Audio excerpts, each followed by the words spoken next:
Okay, so I'm gonna go over how to use InfoHio and EBSCOhost to do some of your research, and just kind of walk you guys through that. So this is just kind of me showing you guys how it works, and then if you guys have questions throughout.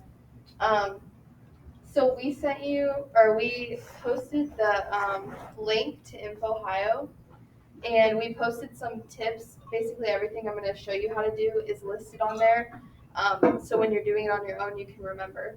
So basically, when you click on or when you go to the link, it takes you to InfoHio, and then you click on this pillar right here, and it will take you to EBSCOhost. So this is just a database where you can do a lot of research. Like this is what I use in college for pretty much all of my research. So it's really helpful. Um, the best thing to do first is just to hit down here below the actual search bar, hit advanced search, because if you just type your entire topic and everything you're looking up into this search bar, kind of like it's Google, you're going to get like way too much information, and then it's going to take a lot of time to narrow it down. So if you start here and go to advanced search, you can do a couple different things. The first thing would be to go down here and hit full text. So then when you do your search and articles show up, you don't just get bits and pieces of things. You have like a full article that you can read and cite and pull from. And then the second thing that I included on there is that for this project, you want your research to be pretty recent because you're going into the field now, so you want to know what is the most recent when you're looking at these challenges, like what is actually happening right now. So I'm requiring you to do research within the past 5 years. So you can change your years over here. You don't need to do the month. And then you go back up here and you can use all three of these like search bars to put in different words. So my example that I started to share with you guys yesterday is if I did this paper and I was talking about teaching, my challenge that I would probably look into is teacher burnout. And then I would want to kind of consider ways that I can like not avoid or kind of overcome that in my career. So I would probably start with typing something like teacher burnout and stress. And then one of the other things we listed in your tips is that you should type in United States or America, US, any of those things, because otherwise you're going to get information from everywhere, and that doesn't necessarily apply to you guys working in the United States, right? Yeah. And then if I wanted to be more specific, like depending on this project, I might put in like COVID. And then I'd change this as well, just because in that case, COVID was until 2020. So I searched that, and obviously with COVID, putting COVID in there, I went like too far. Like I don't have any search results. So I would like take it a step back, and instead of trying to narrow it down too much, I would take this out and then search it again. And then I get more options, but still not like an overwhelming amount. So then it's really up to just judging the articles that you want to use and your purpose in your paper. Like, try to pick things that you can actually read and understand, because even sometimes when you're using these search like databases, there could just be really, really overwhelming articles. So you just kind of have to go through and look for what applies to what you're looking at, what you're researching, and then use your best judgment of, can I actually use this source, and will this be helpful for my paper?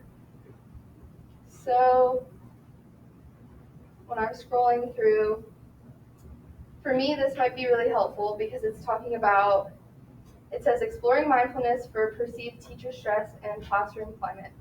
So for me, just based on the title, it's kind of giving the challenge that I'm looking at, which is teacher stress, and then potentially a solution to that. It says exploring mindfulness. So you can go over here and then click on like the PDF version. May I interject really quickly? Yeah. So if you click on that article, what you're going to see down here is the abstract, which gives you the summary of the article first, and then you say, okay, yeah, this might apply to what I want to do, and then you come over here to the full text and. Yep. So then you can open this up. It should be full text since you put that in your advanced search. And then you can read through it and see if this is a good source for you. And like a lot of these papers are going to have headings and stuff. So when you're doing your research to begin with, you might be a little more like you're just kind of skimming and seeing if it's talking about what you want. And then later when you go back in and you're looking for quotes and stuff, you're going to read it more thoroughly. And then to keep track of these, you could do a couple different things. Like, I don't know. For me, I always just like download the PDF, but there's also a way that on EBSCOhost, you guys can make an account. Like it says sign in up here. So you guys can make your own account in EBSCO, and then all of your articles, you can just save to a folder on EBSCOhost. So that's a really helpful way when you're doing this project that you can keep track of these articles. But you're also going to be writing down later when we talk about how you're going over your citations and stuff. You're going to be writing down the author and the title and everything. So you should be able to search back up all of your articles pretty easily. So, and then the other thing is we're going to talk a little bit about citations. But, how do I go back? Read to the bottom right here. It's that one. Okay. Yeah, so we're going to talk about your requirements for citations, but the really nice thing about EBSCOhost is that you can click this button. You can click this button, and then it has different types of citations. You guys are doing MLA, and then you should be able to just copy and paste it from there. So, yeah. Any questions about this for now? You're going to try to get most of your sources from EBSCO. And then we can talk about, like, you might need to branch out a little bit depending on, like, your personal testimonies and stuff like that. You might just do a more basic Google search. Still looking for reliable sources, but most of your stuff should come from here. And also, if you're talking and interviewing people, obviously there's a different citation thing for that. And we'll get more into citation next week and like creative work sizing and stuff. But we've also shared a link with you to the OWL at Purdue, where you can, it's a website that you can go to that basically is like the definitive source nowadays on how to cite things via MLA and stuff. So we'll get into all that later. So even if you're doing like an interview or something, it will show you how to do this. Just, you still have EBSCOhost up there somewhere? Yeah. Okay, just out of curiosity, let's go and like, I'm gonna put you on the spot here. Let's do an experiment quickly. Type in like a whole entire question into the field and see what pops up. Let's help them wrap their heads around like the difference between a keyword search and. Do you want me to take out like the full text and everything too, or just do the question? Let's just do this and see what happens. Okay. So how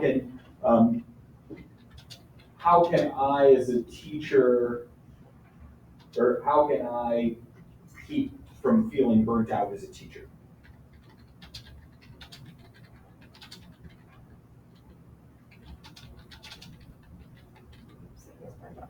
Okay. Let's see what that does. So first of all, versus like, look, we got rid of the American requirement, so we're getting things in foreign language and stuff. I am burnt out. I am burnt but beautiful.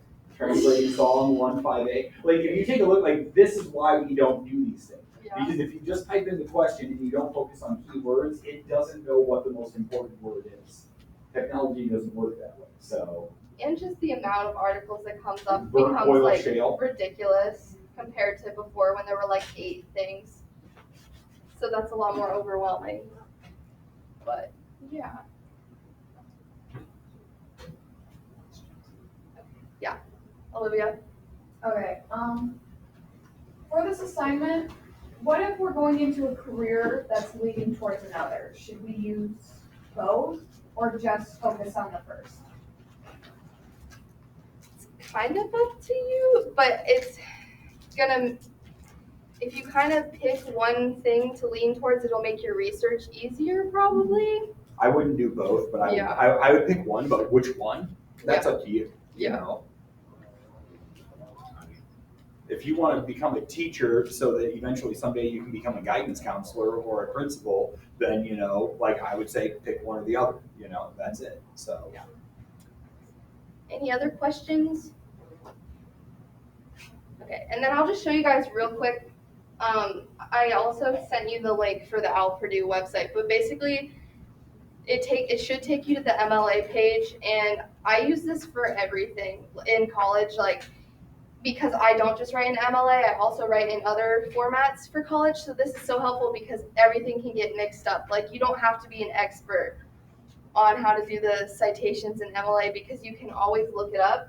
So this is the formatting and style guide. So if you scroll down, it'll show you how to make a citation for different kinds of sources. And then on the sidebar, it'll show you how to do in-text citations, and then works cited page basic format. It'll show you how to format the works cited page, and then somewhere it should also show you how to format your entire paper. So yeah, that's just kind of the best website to accurately do your citations and everything. Okay. Yeah. Should we have like headings in the research assignment? Like in the essay, like headings for certain paragraphs on what we're talking about? Okay, you're talking about putting the full paper together and everything. We'll address like the format for that once we get past like the outlining phase and everything. Today, I don't want to get too far ahead of ourselves and confuse people. Let's just focus on what today's subject is right now. Brought it back to EBSCO host.